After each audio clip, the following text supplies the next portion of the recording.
జై సీతారాం. రామరాజ్యం సీతమ్మలకే సాధ్యం. Male rule fail, female rule hail. ఇది ఒక నూతన సిద్ధాంతం. గతాన్ని మార్చలేము, భవిష్యత్తును మార్చుకుందాం. శ్రీ సీతారామ ధర్మ ప్రచార క్షేత్రం. ఇది ఒక నూతన సైద్ధాంతిక ఉద్యమం. ఇది ఒక నూతన సైద్ధాంతిక ఉద్యమ ఛానల్. ధనాన్ని ఓడించి బంధాలను గెలిపించడమే ఈ ఉద్యమ ధ్యేయం, ఈ ఛానల్ ప్రయత్నం. ఈ ఉద్యమంలో ఇది 7వ వీడియో. ఈ వీడియోలో భక్తి అనే భావన గురించి, భక్తి ఆవశ్యకతను గురించి చర్చిస్తాను. ఇది ఒక సిద్ధాంతం కనుక ఈ వీడియోలోని ప్రతి పదము, ప్రతి వాక్యము ముఖ్యమే. ఏది వదలకుండా చివరి వరకు వినండి. ఈ వీడియోలో నేను చెప్పిన ప్రతి ఒక్క అంశం మీద వివరంగా ఒక వీడియో చేశాను. వాటిని వరుసగా అప్లోడ్ చేస్తాను. ఇది మీ వీడియో, మీకోసం, మీ పిల్లల కోసం వినండి. మరో ముఖ్య విషయం, ఈ సిద్ధాంతం, ఈ వీడియోలోని అంశాలు ఏ వ్యక్తిని కానీ, వ్యక్తుల సమూహాన్ని కానీ ఉద్దేశించినవి కావు.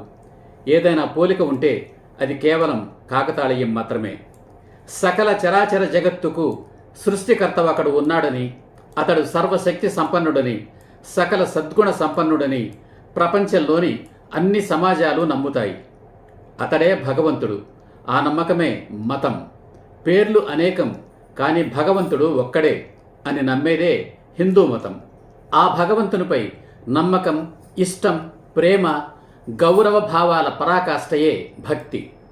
మనమందరము ఇళ్లలోనూ గుళ్లలోనూ భగవంతుని పూజిస్తాము. ఎందుకు? భగవంతుడు మన కష్టాలు తీర్చుతాడని, మన కోరికలు తీర్చి మనకు సంపదలు ప్రసాదిస్తాడని. భగవంతుడు అందరి కష్టాలు తీర్చాడా? అందరి కోరికలు తీర్చాడా? అందరికీ సంపదలు ప్రసాదించాడా? లేదే. దోచుకున్నవాడికి దోచుకున్నంత అన్న చందంగా తయారైంది సమాజం. అసలు భగవంతుడు ఉన్నాడా అనిపిస్తోంది.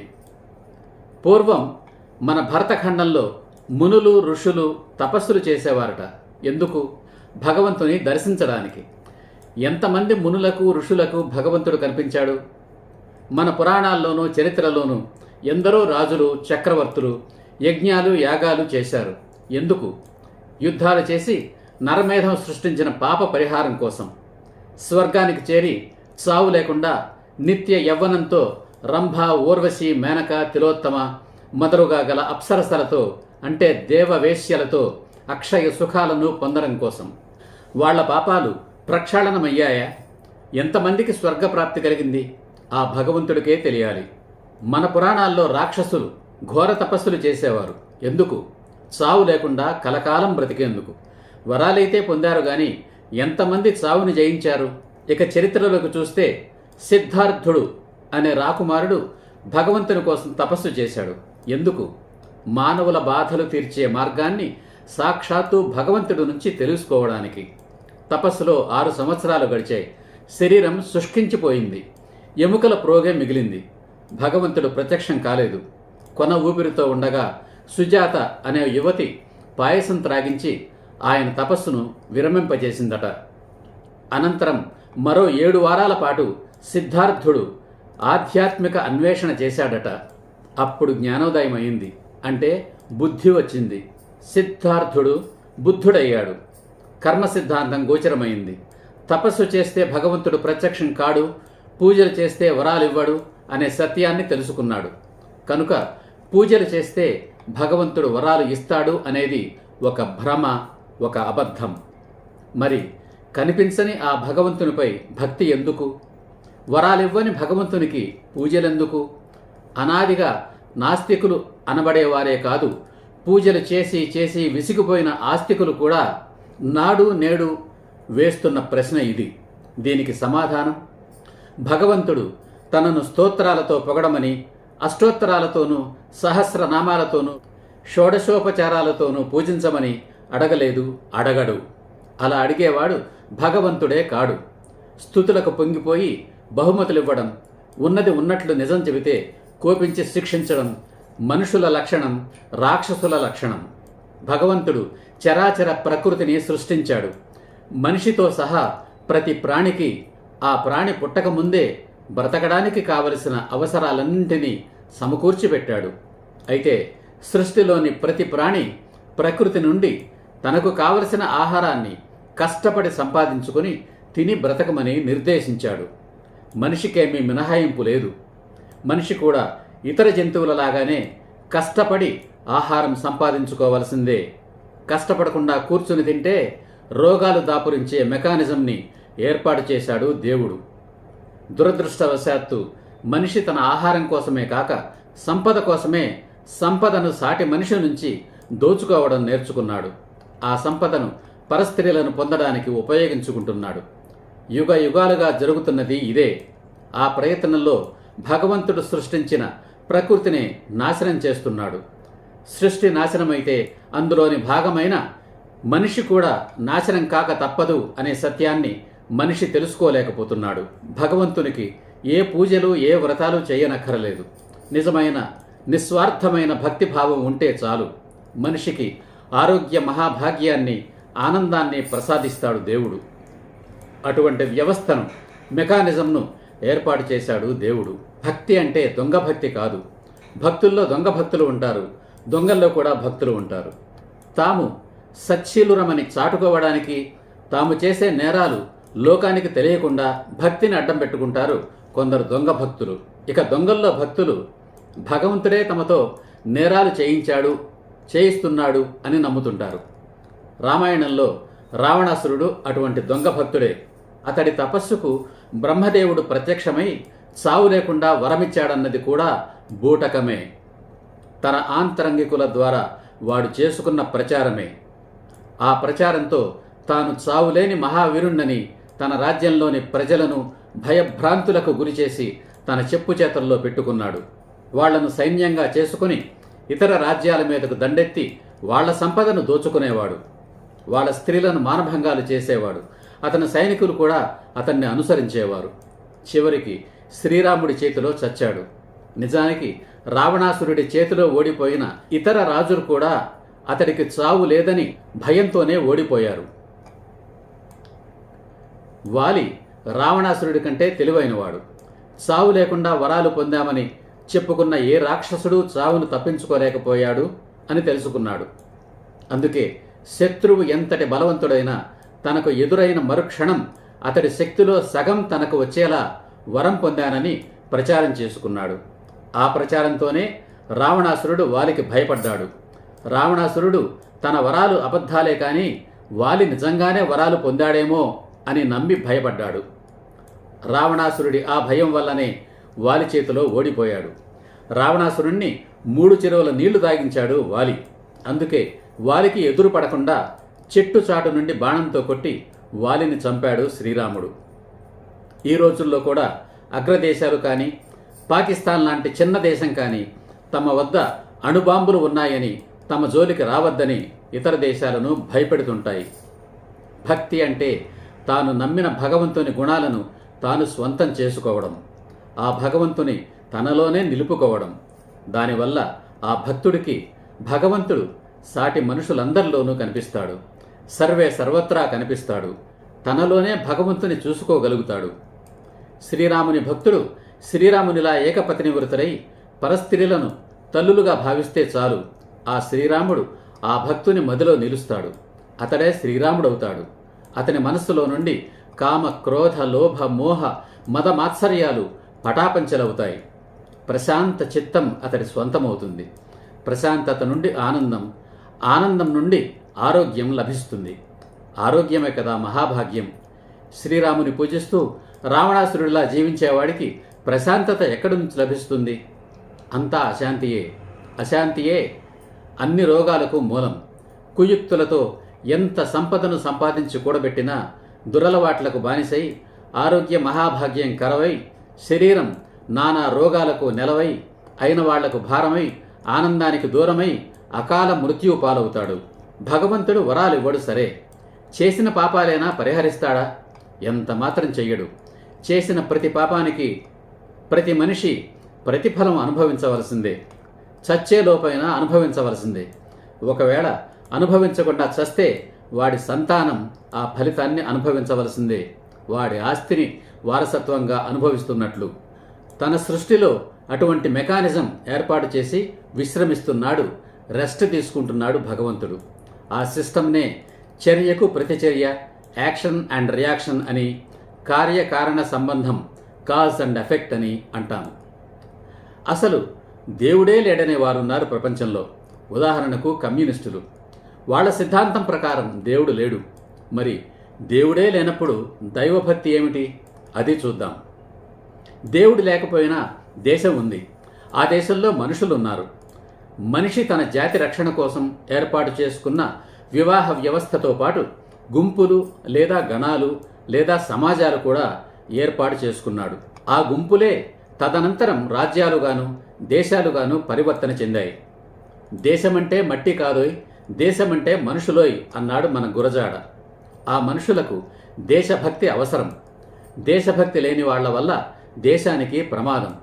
దేశభక్తులు అవినీతిపరులు కాలేరు, అవినీతిపరులు దేశభక్తులు కాబోరు. మరొకసారి చెబుతున్నా, దేశభక్తులు అవినీతిపరులు కాలేరు, అవినీతిపరులు దేశభక్తులు కాబోరు. దేవుడే లేడనే కమ్యూనిస్టు దేశాల్లో కూడా తమ పౌరుల్లో దేశభక్తి అవసరం లేదు అని అనలేరు కదా. దేశభక్తిని గురించి కూడా శ్రీరాముడే చెప్పాడు. జనని జన్మభూమిశ్చ స్వర్గాదపి గరీయసి అని.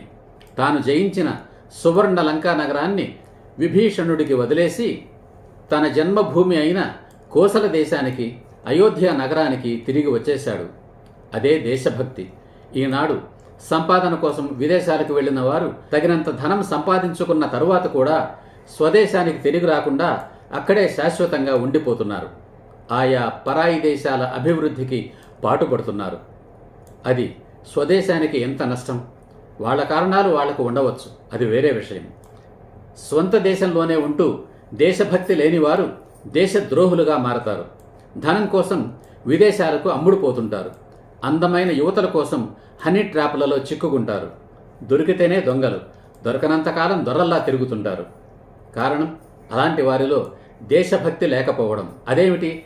దేశభక్తికి దైవభక్తికి ముడిపెడతారేమిటి? దానికి దీనికి సంబంధం ఏమిటి అని అడగవచ్చు. అక్కడికే వస్తున్నా. దేశభక్తికి మూలం దైవభక్తి, దైవభక్తికి పరాకాష్ట దేశభక్తి. అది ఎలాగో చూద్దాం. ప్రపంచంలో ప్రతిరోజు ప్రతి క్షణము ఒక శిశువు పుడుతూనే ఉంటుంది. ఆ శిశువును తల్లిదండ్రులు ప్రేమతో పెంచి ఉత్తమ పౌరులుగా తీర్చిదిద్దాలి. ఉత్తమ పౌరుడు అంటే దేశభక్తుడే.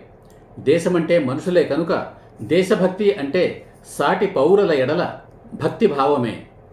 అందరూ నాలాంటి వారే అనే భావన ఉండాలి. అందరూ బాగుండాలి, అందులో నేనుండాలి అనే భావనే దేశభక్తి. అన్నీ నాకే కావాలి అనే భావంతో నేరస్తుడు కాకుండా ఉండాలి. అందుకు పిల్లలకు పసితనం నుంచే భయము, భక్తి అనే భావాలను నేర్పించాలి.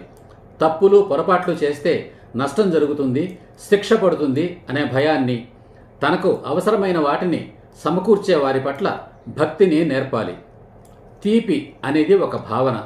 ఆ భావనకు మామిడి పండు ఒక లక్ష్యం. తీపి అనే భావన ఉన్నప్పుడే మామిడి పండు తీయగా ఉంటుంది అనే సత్యం మనకు తెలుస్తుంది. అరటిపండు ఒక లక్ష్యం. తీపి అనే భావన ఉన్నప్పుడే అరటిపండు తీయగా ఉంటుంది అనే సత్యం మనకు తెలుస్తుంది. అలాగే భక్తి అనేది ఒక భావన. ఆ భక్తికి లక్ష్యం దేవుడు. దేవుడు అనేది కూడా ఒక భావన, ఒక నమ్మకం. భక్తి అనే భావన, దేవుడు అనే నమ్మకం ఉన్నప్పుడే దేవుడు పూజనీయుడు అనే సత్యం మనకు తెలుస్తుంది. ఆ దేవుడు అనే భావన ఉన్నప్పుడే జన్మనిచ్చిన తల్లే దైవస్వరూపం అనే సత్యం మనకు తెలుస్తుంది. బ్రతుకునిచ్చిన తండ్రే దైవస్వరూపుడనే సత్యం మనకు తెలుస్తుంది. చదువు చెప్పే గురువే దేవుడు అనే సత్యం మనకు తెలుస్తుంది. మనం బ్రతకడం కోసం సమాజంలోని ప్రతి పౌరుని సహకారం అవసరం కనుక ప్రతి పౌరుడు దైవస్వరూపుడే అనే సత్యం మనకు తెలుస్తుంది. అంటే మాతృదేవోభవ, పితృదేవోభవ, ఆచార్య దేవోభవ, అతిథి దేవోభవ అనే సత్యం మనకు తెలుస్తుంది. అదే మన హిందూ మతం బోధించిన సత్యం. తాము రోజు చూస్తున్న వారే తమకు జన్మనిచ్చిన వారు అని పసిపిల్లలకు తెలియదు. వారే తన తల్లిదండ్రులు, వారే తనకు దేవతలు, వారి ఎడల తాను భక్తి ప్రపత్తులతో మెలగాలి అనే విషయాలు వారికి తెలియవు. నిజానికి పిల్లలు పెరిగి పెద్దవాళ్లైన తరువాత కూడా వాళ్లకు తల్లిదండ్రులే ప్రత్యక్ష దైవాలు అన్న సంగతిని గ్రహించలేకపోతున్నారు. మేమే మీకు దైవాలము, దైవస్వరూపులము అని తల్లిదండ్రులు తమ పిల్లలకు ఎప్పుడూ చెప్పరు, ఎప్పటికీ చెప్పుకోరు, చెప్పుకోలేరు. వాళ్లకు విద్యాభ్యాసం చేసే గురువులు చెప్పాలి. ఆ గురువులు కూడా తమకు తాము దైవ స్వరూపులము అని చెప్పుకోరు. చదువు చెప్పే గురువులు దైవ స్వరూపులని తల్లిదండ్రులు చెప్పాలి. అలాగే సమాజంలోని పౌరులందరూ దైవ స్వరూపులని తల్లిదండ్రులు, గురువులు చెప్పాలి. సాక్షాత్తు దేవుడే స్వయంగా దిగివచ్చి నేనే దేవుణ్ణి అని చెప్పడు. ఈనాడు నేనే దేవుణ్ణి అని ఎవరైనా చెప్పారంటే వాడు ఖచ్చితంగా రాక్షసుడే. మనం దేవుడిని నమ్మి కొలుస్తున్న సాక్షాత్తు శ్రీరామచంద్రుడే తాను దేవుణ్ణని చెప్పుకోలేదు సరికదా, చెప్పినా నమ్మలేదు. తాను సాధారణ మానవుణ్ణని, దశరథ మహారాజు కుమారుణ్ణని మాత్రమే ప్రకటించుకున్నాడు. ఈనాడు తల్లిదండ్రులు దైవస్వరూపులని తెలిసిన తర్వాత కూడా వాళ్ళ ఎడల భక్తిభావం కాదు కదా, కనీసం వాళ్లను గౌరవించడం లేదు. వాళ్ళు చచ్చిన తర్వాత మాత్రమే వాళ్లను దేవుళ్లుగా భావించి వాళ్ళ ఫోటోలకు దండం పెడుతున్నారు తప్ప బ్రతికి ఉన్నంతకాలం కనీసం అన్నం పెట్టాలని భావించడం లేదు ఎంతోమంది. వృద్ధాప్యంలో తోడు అవసరమైన సమయంలో తల్లిదండ్రులను అనాథలుగా వదిలిపెడుతున్నారు.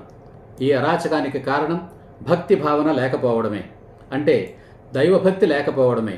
పిల్లలకు తల్లిదండ్రుల పట్ల, గురువుల పట్ల, ఆ తర్వాత బంధువులు, మిత్రుల పట్ల, ఆ పైన ఇరుగు పొరుగుల పట్ల గౌరవము, భక్తి భావం నేర్పాలి. సమాజం పట్ల భక్తిని నేర్పాలి.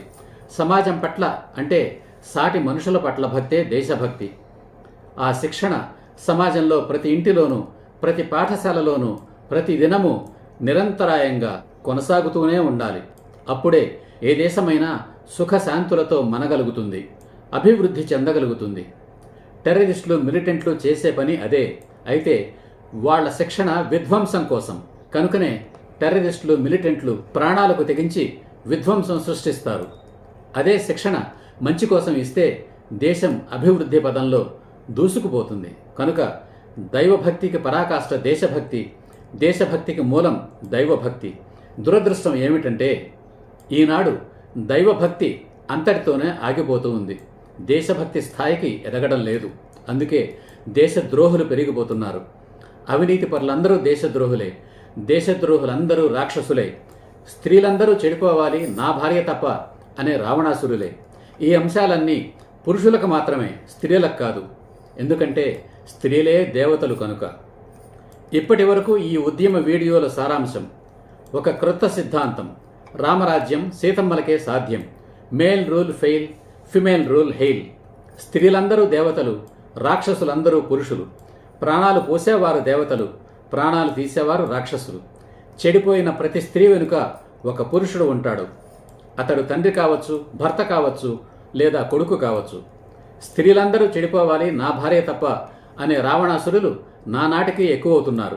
రావణాసురులను శ్రీరాములుగా మార్చడం, తద్వారా రామరాజ్యాన్ని స్థాపించడం సీతమ్మలాంటి మహిళలకే సాధ్యం.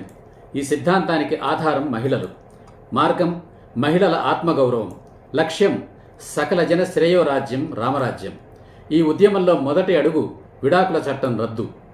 కారణం వివాహ వ్యవస్థను నాశనం చేయడానికి పుట్టిందే విడాకుల వ్యవస్థ. రెండవ అడుగు నిజమైన మహిళా సాధికారత. మూడవ అడుగు వ్యభిచార దురాచార నిర్మూలన. రామరాజ్యం అంటే వ్యభిచారం లేని రాజ్యం. రామరాజ్యం is where there is no prostitution. మూడవ ప్రపంచ యుద్ధం రాకుండా ఉండాలి అంటే ఒక్క భారతదేశంలోనే కాదు, ప్రతి దేశంలోనూ రామరాజ్యం స్థాపించబడాలి. పురుషులందరూ రామయ్యలైతే అదే రామరాజ్యం. శ్రీరాముని ఆదర్శం ఏకపత్ని వ్రతం, పరస్త్రీల పట్ల గౌరవం, పరుల సంపదల పట్ల విముఖత, దేశభక్తి, శీలం. ఇవే రామరాజ్యానికి అర్థం, ఆధారం. రాముడు పూజించిన శివుడు, విష్ణుమూర్తి కూడా ఏకపత్ని వ్రతులే. భక్తి అంటే భగవంతుని గుణాలను స్వంతం చేసుకోవడం. దైవభక్తికి పరాకాష్ట దేశభక్తి, దేశభక్తికి మూలం దైవభక్తి. దేశభక్తులు అవినీతి పరులు కాలేరు, అవినీతి పరులు దేశభక్తులు కాబోరు. ఈ సరికొత్త సిద్ధాంతం, ఈ సరికొత్త ఉద్యమం, ఈ సరికొత్త సత్యాగ్రహ సమరం నచ్చితే లైక్ చేయండి, నచ్చకపోతే మరోసారి చూడండి, మరోసారి వినండి. అప్పటికీ నచ్చకపోయినా ఏమైనా సందేహాలున్నా కామెంట్స్లో తెలియచేయండి, సమాధానమిస్తాను. ఈ ఉద్యమ లక్ష్యం నెరవేరడానికి కొన్ని సంవత్సరాలు పట్టవచ్చు. ఈ తరానికి సాధ్యం కాకపోవచ్చు, మరొక తరం పట్టవచ్చు. అయినా కొనసాగించాలి. రాబోయే తరంలోనైనా రామరాజ్యం రావాలని ఆశించి అడుగు వేద్దాం. మన పిల్లలైన సుఖ సంతోషాలతోనూ ఆరోగ్య సౌభాగ్యాలతోనూ జీవించగలగాలని ఆశించి అడుగు వేద్దాం. ఈ ఉద్యమానికి బీజం మాత్రమే నేను వేస్తున్నాను. నారు పోసి నీరు పోసి పెంచవలసింది సీతమ్మ లాంటి మహిళలు, రామయ్య లాంటి పురుషులు. తరువాతి వీడియోలో మహిళల ఆత్మగౌరవం గురించి చర్చించుకుందాం. మరో ముఖ్యమైన విషయం, ఈ వీడియో శ్రీరాముని దైవంగా నమ్మే హిందువుల కోసం, శ్రీరాముని దైవంగా నమ్మని హిందువుల కోసం కూడా, మహిళామ తల్లుల శ్రేయోభిలాషులు ఎవరైనా వారందరి కోసం. జై హింద్, జై సీతారాం.